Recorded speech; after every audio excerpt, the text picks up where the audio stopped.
Lumps की आंच पे जज्बों ने उबाली चाय, इश्क पीता है कड़क चाहतों वाली चाय।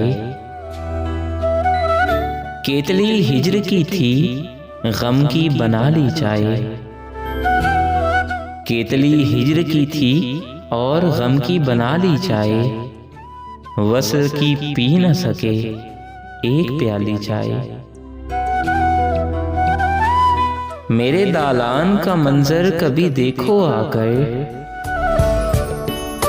मेरे दालान का मंजर कभी देखो आकर। दर्द में डूबी हुई शाम सवाली चाय। हमने मशरूब सभी मुजरे सेहत तर्क किए, एक छोड़ी न गई हमसे ये साली चाय। ये पहेली कोई बूझे तो के उसने क्यों कर, अपने कप से मेरे कप में बला डाली चाय। मैं यही सोच रहा था कि इजाजत चाहूं, मैं यही सोच रहा था कि इजाजत चाहूं। उसने फिर अपने मुलाजिम से मंगा ली चाय।